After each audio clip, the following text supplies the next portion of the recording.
Assalamu alaikum, everyone. My name is Robert McCaw, and this is CAIR on the Air. And this is our 2020 midterm election special. I am very excited to have with me Mohammed Missouri. He is the executive director of Jetpac Resource Center. Jetpac enables Muslim candidates to become viable in elections, and he's going to tell us all the great things they did this election.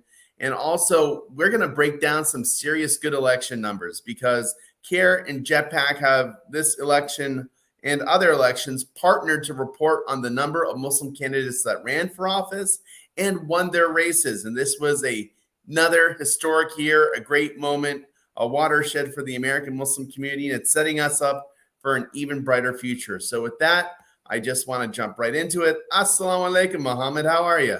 Alaikum salam. I'm good. I'm feeling really energized by this week. We've had really good results. How are you? I'm feeling energized after having a cup of coffee. It was a couple late nights with you crunching those election numbers, but here we are. We get to talk about all this cool election data. You know, we know how Congress is breaking so far. It looks like Republicans might take the House. It's down to the wire in Arizona and Nevada. There's going to be a runoff in Georgia. We don't know what's going to happen yet, but we know what happened in the Muslim community because you've been tracking that. So before we jump into all these cool numbers about the Muslim community, our great successes, can you tell us a little bit more about Jetpac? Sure. So Jetpac was founded to make sure that Muslim candidates, before they become candidates or even essentially before they launch their campaigns, have learned leading practices on campaign strategies. So we teach candidates how to essentially apply the best practices on field, how to put your team together, your kitchen cabinet, and everything else from A to Z basically on campaigns to make sure that our candidates not only are viable, but that they run the best campaigns possible, spend their money wisely, and, inshallah, succeed. That's amazing. We need institutions like Jetpac. You are literally paving the way for one day us having a dozen members of Congress or more from the Muslim community, not only serving our interests, but everyone. Just jumping into it, tell me a little bit about this election. How many Muslims were running for office? How successful were they overall? We can break into those smaller numbers, but give us the big picture on Muslim engagement in this election. So we were tracking almost 150 candidates. I think maybe at the end of the night, we're going to see that around 150 people made it to the general election ballot. A larger number than that were in primaries. And so this is the largest number of people on a general election ballot since we started tracking this information. So that's we set another banner year, essentially, another record as a community in terms of people making it to the general election ballot. Out of those people, the number of people so far that we've tracked who have declared, where we can confidently say have won their elections, is another record-breaking number. The previous one in 2020 was 71 from general election night. And this Tuesday, it looks like we're going to get it close to 90. The report we put out together said 82.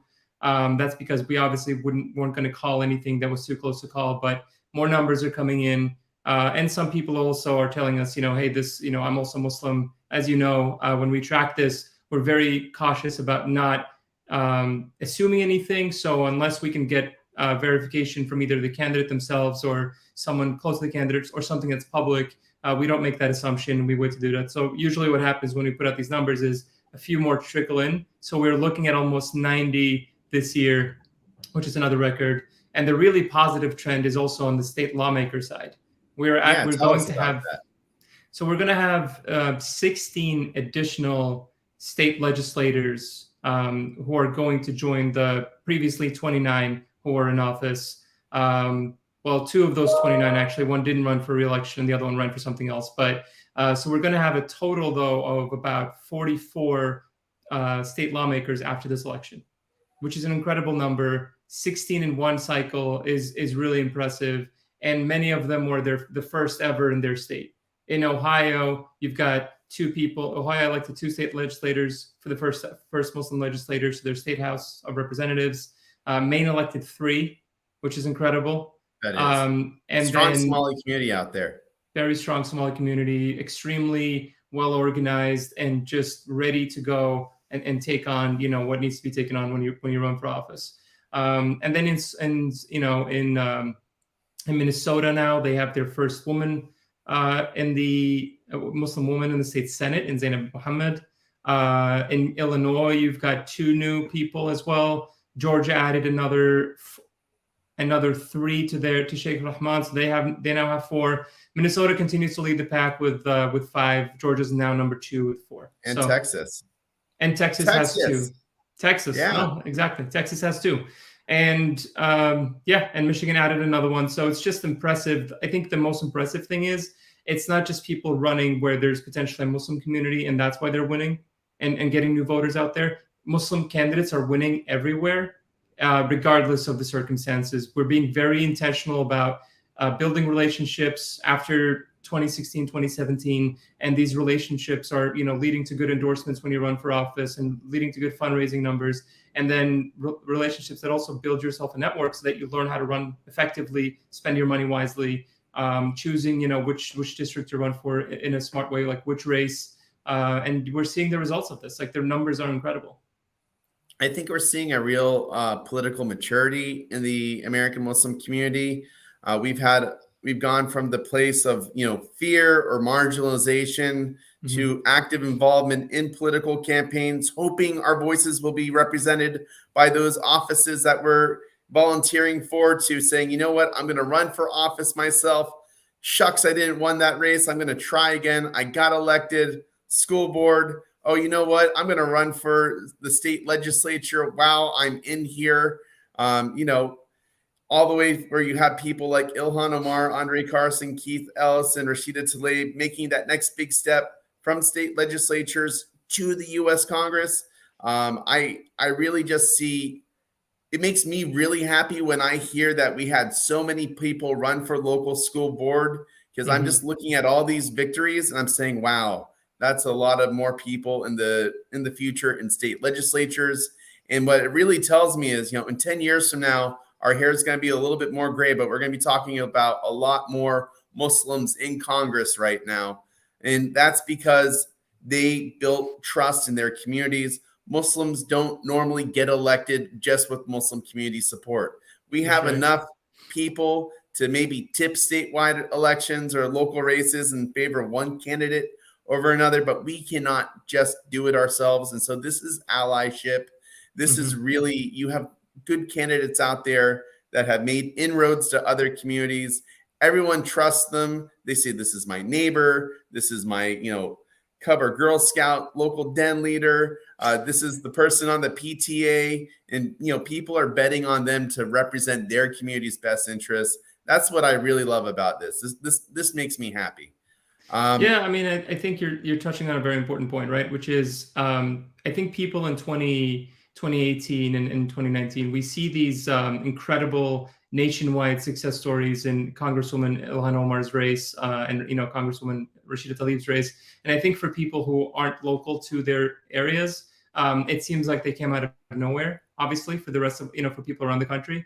But if you live where they live and you've worked with them, you know that it took years of building relationships for them to get to that place. They were state lawmakers first. So they were organizing locally first, helping out people because they genuinely care, and having that trust and having that name ID and essentially the brand of this is someone who I know cares about these issues. This is someone I know cares about me because they've worked to improve my life as a constituent of this community. And now they're running for Congress. I want to support them because I know what their vision is. I've seen them prove it as local officials. That's really the model here. And that's what you're seeing so much of. So you're absolutely right. As a community, I think for the longest time, we sort of sat on the sidelines, like you said, hoping that somehow some other person representing us who's not from our community can do a decent job. And, some places that's the case, but there is something very special about our community reacting to many years of misinformation and fear mongering from right-wing extremists. And stepping up to the plate and saying, I'm going to seek a public platform for me, but also for my community. And the reason for that is it's going to provide me with 2 things.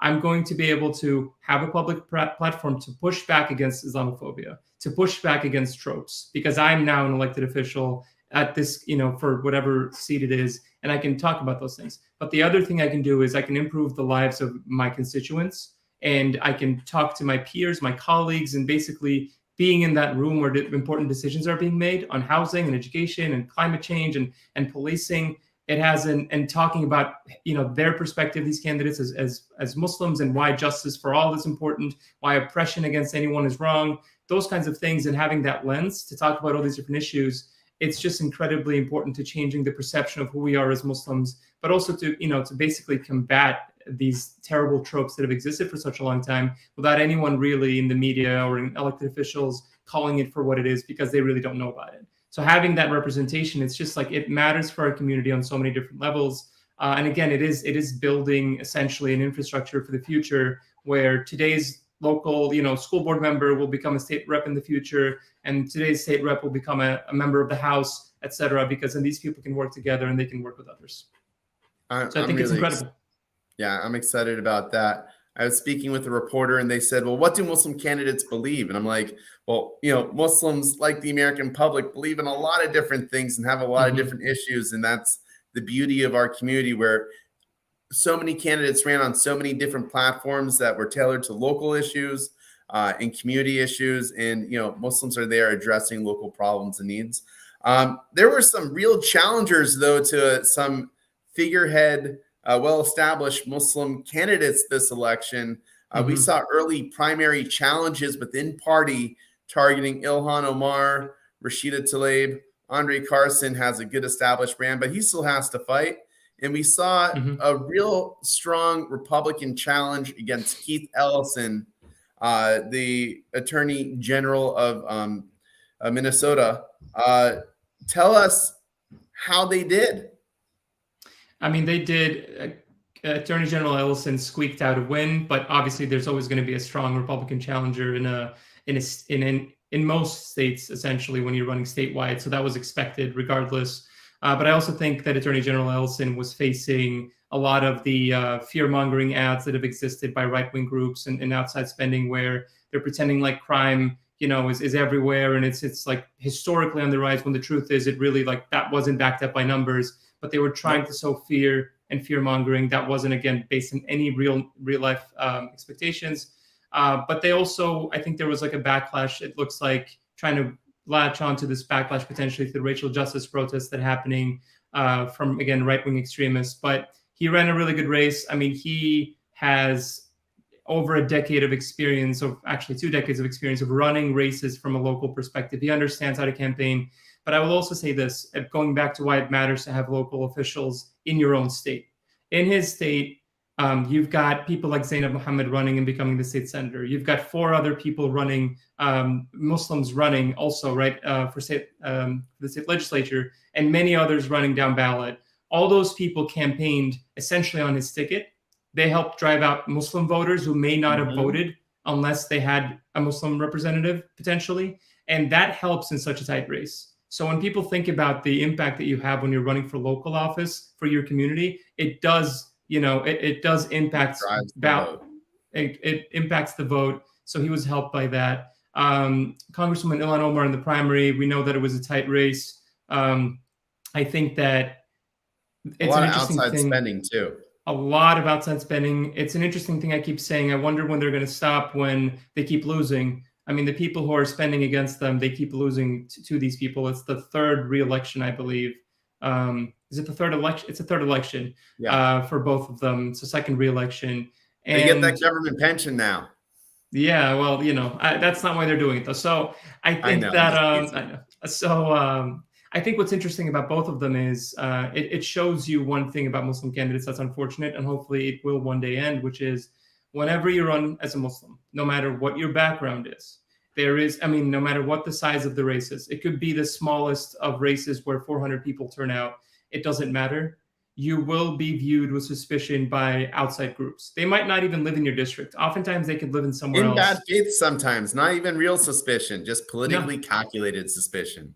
Precisely. So it's suspicion about, well, do you actually care about this, or do you care about these foreign policy issues? Because clearly you're not American like me. So I think we're seeing them still impacted by this. We're seeing those two specifically. They've got a massive target on their backs from these people who who in bad faith make assumptions about, again, with this looking at it from an Islamophobic trope essentially. But they keep defeating the haters. That's just the truth. I mean, they keep working really hard, and I'm very confident that they're going to keep winning re-elections because they are delivering for their constituents, and ultimately that's what matters. Every time the Islamophobia Network spends a dime attacking CAIR, I'm happy because that's a dime not spent somewhere else. I know Ilhan, Rashida, Carson, Ellison, they were victorious. They really wasted the time and energy of these Islamophobic and outside groups. I'm really happy that the Muslim community stayed strong like that. Speaking of staying strong, just like 2 weeks ago, we were celebrating the release of our 2022 directory of elected Muslim officials. I think, what was it, 189 people we had tracked in office. Now, not every one of those people had run in this election, but we saw that most Muslim incumbents that ran, if they weren't running for another office, that they definitely held on to most of their positions. We saw a lot more new Muslims get elected. I think the number is easily now over 200 for elected Muslim officials across the country. But, what can you say about the growth of American Muslim officials in the U.S. and what are you thinking the next 2 years looks like? What's 2024 and that big presidential election looking like? I'm going to fix my light, by the way. Yeah, no, it's all good. So, I mean, hopefully my goal is that we keep increasing in these numbers. Every single year since we started tracking this, we're seeing a consistent positive trend of more people running and more people winning. So that's where we are, and we're going to have after this year more people, like an increase from that 189. Most likely, it's going to be over 200. I think the trend for 2024 is that more people will be inspired by this. I can only tell you. I mean, you know the feedback that people get when this happens. We immediately see an increase after this Tuesday. We've seen several people reach out to us and saying, "I want to run for office. Can you help me through this? Can you put me through your training program?" And so it's going to be more people every single cycle. Hopefully, this is just the beginning, truthfully, and it's because we're not just we're not just growing in terms of local officials running or candidates running. We're also now becoming campaign managers and field directors and consultants. So, like, we're in this space in many different ways, and that's why we're just gonna have more and more candidates. And again, it's more sustainable, it's more informed, and it's just more effective. So we're just the number itself potentially can vary from here to here, but we will consistently run high numbers of people who will make it to the general election ballots. That I feel confident about. I think success breeds success. I was disappointed. I saw someone in our directory. I was like, where are they? Why aren't they running? And I looked up their LinkedIn. They're working in the governor's office. They're getting even greater experience. I'm sure they're going to run for office again down the road. So there you go. Outlook is good for the Muslim community. Well, with that, do you have any parting words for our audience? If you know anyone who wants to run for office, or you think should run for office because they have the right talent and the right relationships in their community, please reach out to us. info@jet-pack.com. info@jet-pack.com. And we'll talk to them and we'll work them through a training program. That's how we really grow as a community, by looking out for each other and spreading the word. Thank you. Well, thank you. We're going to drop the link to Jetpac in our email address. Yeah. And we're going to also drop the email address too. So thank you. If you want to run for office, Mohammed is there to make that happen. So good luck to everyone. Thank you, Mohammed, for joining us. This is Mohammed Missouri, the Executive Director of Jetpac Resource Center. They're getting Muslims prepped and ready to run for office. This is Robert McCaw. I'm CAIR's National Government Affairs Director. Inshallah, you will see us again next Thursday, 3:00 p.m. Eastern Time. Our listeners also are hearing us on American Muslim 360. So until then, same bad time, same bad channel. We'll see you then. Assalamu alaikum. Assalamu alaikum.